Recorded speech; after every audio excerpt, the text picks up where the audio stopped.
Mean राशि वालों सावधान हो जाओ, असली महायुद्ध अब शुरू होने वाला है। कार्यक्रम की शुरुआत में ही हम आपको बता दें कि आपके जीवन में 1 अगस्त से ही कुछ अद्भुत घटनाएं होंगी। कई रुके कार्य बन जाएंगे, धन का आगमन होगा, बिगड़े प्रेम संबंधों में प्रेम प्रवाह तेज हो जाएगा, क्योंकि 1 अगस्त को ही शुक्र आपके सप्तम में आ रहे हैं। यह प्रेम का भाव है, कैरियर की स्टार्टिंग पॉइंट है, लव का, प्रेम का और आकर्षण का भाव है। इसे शुद्ध होना अत्यंत आवश्यक है। यहाँ पर जब शुक्र बैठते हैं आपके लगन में, इस समय शनि बैठे हैं, तो शनि और शुक्र की जोड़ी को पति पत्नी की जोड़ी कहा जाता है। किसी भी प्रकार से यह बने, जब आमने सामने की बनती है तो एक दूसरे को देखते हैं प्रेम के साथ, यानी कि बने हुए कई ऐसे शुभ योग मिल जाते हैं जो कि बिगड़े से बिगड़े कार्य को बना डालते हैं। बेहद महत्वपूर्ण यह कार्यक्रम है। मीन राशि वालों, आप शनि की पीड़ा से इस समय गुजर रहे हैं। पूर्ण रूप से शनि आपकी ही राशि पर विराजमान है पिछले 1 वर्ष से, लगभग 29 मार्च 2025 से। अभी लगभग 1 वर्ष के लिए ही, यानी 5 जून 2027 तक शनि आपकी ही राशि में बैठेंगे। तो अभी आपकी परीक्षा का समय गुजरा नहीं है। बीच बीच में आपको विशेष मार्गदर्शन की आवश्यकता रहेगी। कुछ भी करने जा रहे हो, पहले कुंडली जरूर दिखा लेना, नहीं बाद में पछताते रहोगे। हमें विश्वास है, हम आपको पहले ही बता देते हैं। देखो, इस समय मीन राशि वालों, आप बहुत सारी चीजें एक साथ महसूस कर रहे हैं। अपने आप को फंसा हुआ, जड़त्व सा महसूस कर रहे हैं। बात आपकी कहीं भी टिक नहीं पा रही है, अपनी बात को बिगड़ता हुआ महसूस कर रही है। कर्जे ने आपको परेशान कर रखा है। किसी अनजानी घटना के हो जाने का डर, भय आपके मन में भरा हुआ है। आप अपने आप को खाली सा महसूस कर रहे हैं, जैसे कि आपका जीवन व्यर्थ ही चला गया है। दुख भी है आपके मन में, क्योंकि आपने अपनों का ऐसा रूप देखा, ऐसा चेहरा देखा कि जिसे देखकर आप बहुत दुखी हो गए, अंदर से व्यथित हो गए। आप अपने दिल की बातें दिल में ही रखे हुए हैं, किसी को बता नहीं पा रहे हैं मीन राशि वालों। लेकिन अब आप चिंता न करिए, देवी देवताओं ने आपकी सुन ली है, ग्रहों ने आपकी सुन ली है। अब बदलाव का समय है। कार्यक्रम में हम आपको जो भविष्यवाणियां बताएंगे, जो विवेचन करेंगे, साथ ही साथ आपको जो हम गाइड करेंगे, यानी कि कुछ चीजें हैं जो करने से रोकेंगे, क्योंकि कहीं कहीं पर आपकी ही भूल आपके लिए बड़ी महंगी साबित होती है। तो ये भूल करने से भी आपको बचाएंगे। साथ ही साथ कार्यक्रम के अंत में एक ऐसा उपाय जिसे हम वज्र उपाय कहते हैं, यह भोले बाबा के लिए किया जाता है। केवल सावन का महीना प्रारंभ हो चुका है, तो ऐसे में यह वज्र उपाय आपके लिए बेहद महत्वपूर्ण होगा। तो इस वज्र उपाय को आप शुरुआत से ही करिए, भोले बाबा आपकी हर समस्या को हर लेंगे। तभी तो उन्हें हर हर महादेव कहते हैं। तो चलिए, महामाई को आभार व्यक्त करते हैं। कमेंट में पूरे भाव और भक्ति के साथ लिखिए, जय मां बगलामुखी कृपा करो, हर हर महादेव। अब ध्यान से सुनिए अपनी भविष्यवाणियां, उपाय और सलाह, फिर आगे बढ़ते हैं। चलिए ध्यान से सुनिए। जय माई की। बंधुओं, ज्योतिष और तंत्र विद्या के क्षेत्र में आचार्य अमित एक जाना माना नाम है।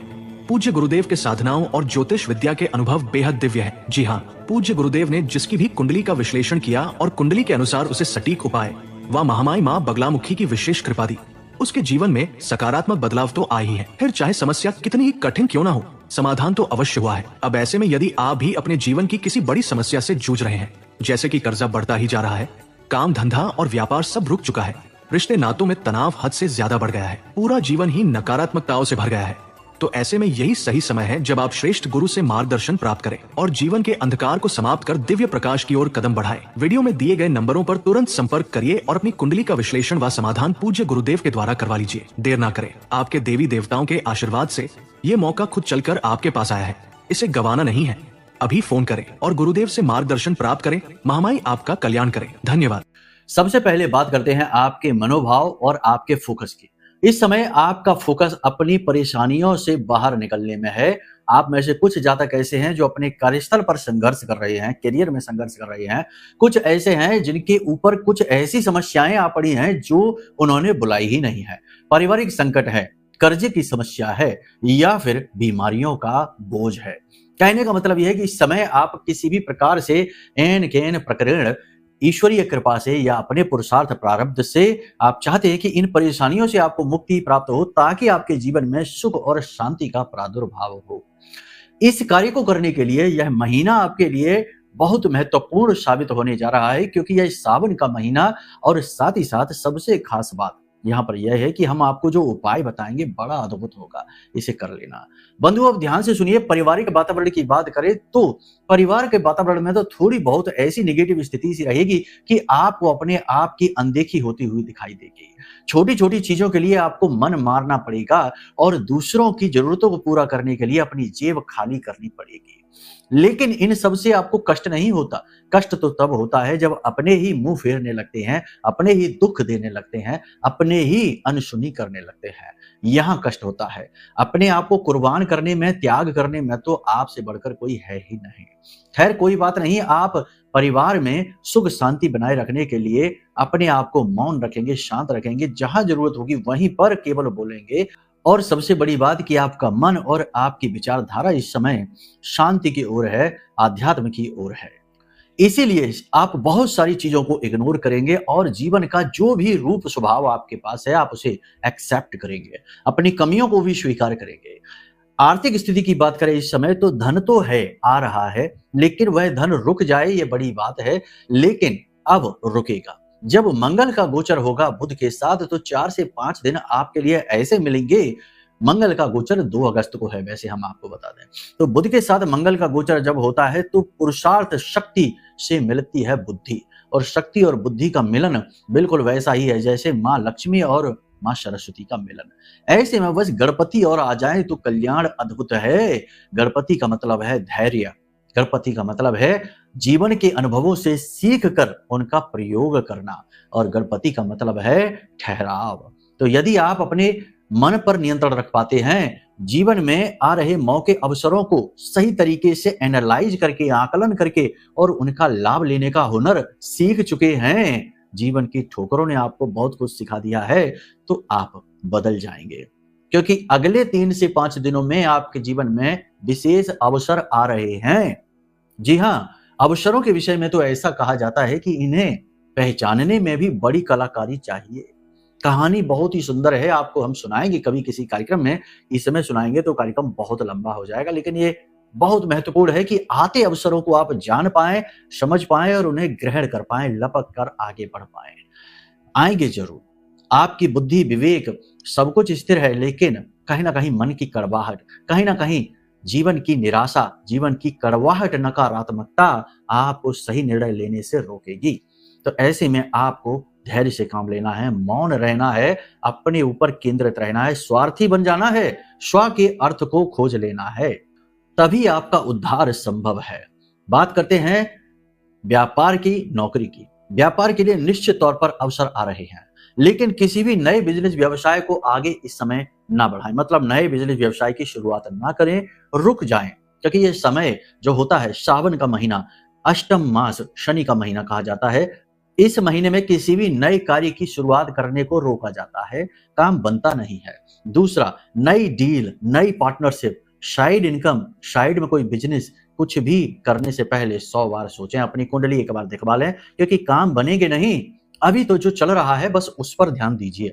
जो नौकरी कर रहे हैं उसी नौकरी में डटे रहिए, ठहरे रहिए। ये मत कहिए कि हम कब तक त्याग करें, कब तक हम मिसयूज हों। ये मत कहिए कि हमारा भी तो आत्मसम्मान है। प्रभु श्री राम का भी तो आत्मसम्मान रहा होगा जब विचारों को कहा गया कि कल सुबह राज तिलक होगा और रात्रि में ही वनवास का आदेश मिल गया। उनका भी तो आत्मसम्मान, उनका भी तो ईगो हर्ट हुआ होगा, लेकिन नहीं, उन्होंने तो सब प्रेम से स्वीकार किया। कभी कभी जीवन हमसे बहुत कुछ मांगता है और उसमें हमारा आत्मसम्मान भी होता है। एक हद में, एक सीमा में रहकर अपने आत्मसम्मान का भी त्याग करना पड़ता है। इसे सीख लो, ठीक है। दूसरा, कभी कभी ईगो आपके अंदर उत्पन्न हो सकता है। अगले 3 से 5 दिन बता रहे हैं, ध्यान से सुनते जाइए। आपकी उन कमियों को खरोंच खरोंच कर बाहर निकालेंगे जो कोई बताएगा नहीं, क्योंकि ये बातें बड़ी कड़वी हैं, लेकिन कड़वी इसलिए है क्योंकि सत्य है। कलयुग में सत्य का स्वाद बड़ा कड़वा, कसैला हो गया है, रूप बड़ा बदसूरत हो गया, रूखा सूखा हो गया। सुंदरता तो झूठ के पास है, आकर्षण तो झूठ के पास है, तो झूठ नहीं सत्य है। इसलिए अभिमान की भाषा, अभिमान का भाव, वाणी में कड़वाहट और कभी कभी कठोरता और कभी कभी जिद पर अड़ जाना, ये दोष हैं आपके अंदर। इन दोषों को थोड़ा साइड में रख दो, वाणी को मधुर बनाओ।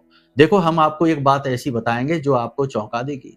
दुनिया में हर एक अपराध की सजा है, कानून में भी और अध्यात्म में भी। लेकिन एक अपराध ऐसा है जिसकी कोई सजा नहीं, जो स्वेच्छा से है, लेकिन ये अपराध इतना कठोर है कि यह जीवन को विनाश कर देता है। और वह अपराध है कड़वे वचन, नकारात्मक भाषा शैली, कठोर वाणी।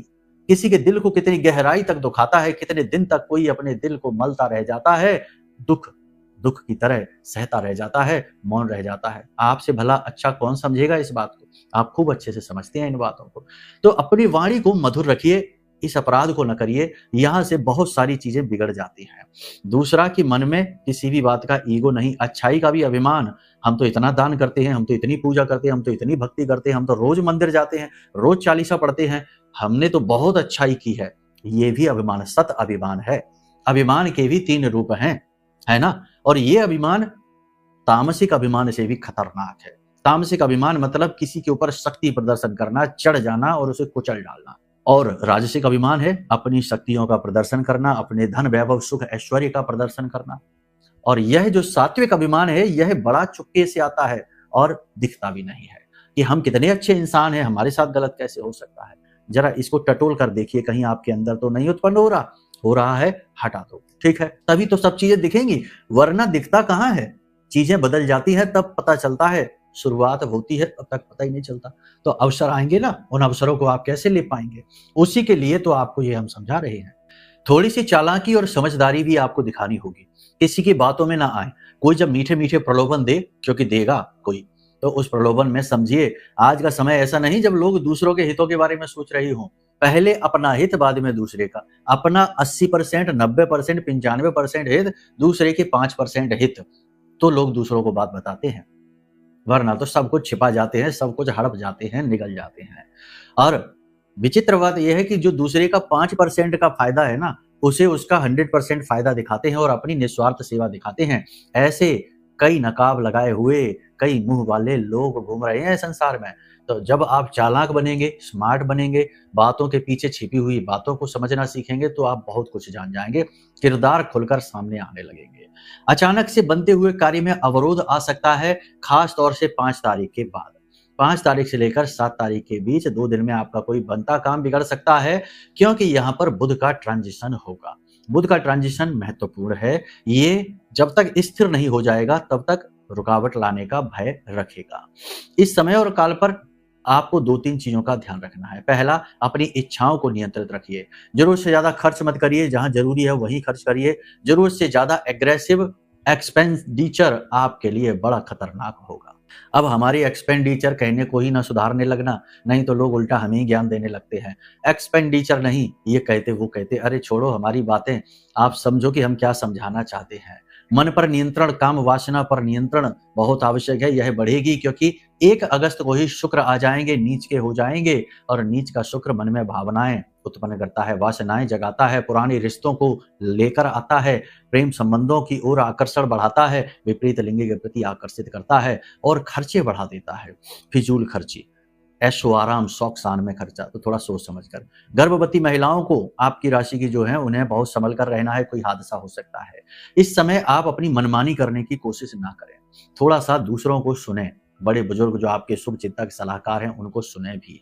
और सबसे बड़ी बात यह है कि लोगों की बात सुने, उसका मनन जरूर करें, क्योंकि सुनने में कभी कभी ऐसे शुभ चिंतकों की बातें आ जाती हैं दिमाग में जो आपका शुभ देखकर चिंतित हो जाते हैं। नकली वाले शुभ चिंतक, उनको भी सुने और फिर अगर उनकी बातों में गड़बड़ दिखाई दे तो उसे रिजेक्ट भी करें, ठीक है? उधार पैसा लेने की कोशिश ना करें, उधार किसी को दे भी नहीं। कोई मांगने आए तो उसे टाल दें। 7 तारीख के बाद पैसे देने का काम करें, उससे पहले नहीं। दुकानदारी यदि है तो उसमें भी उधारी कम से कम करें, नगद का व्यवसाय ज्यादा करें। कुछ दिन तक व्यवसाय कम होगा, लेकिन बाद में लोग समझ जाएंगे कि आपकी यही आदत है, तो फिर नगद ही व्यवसाय होगा।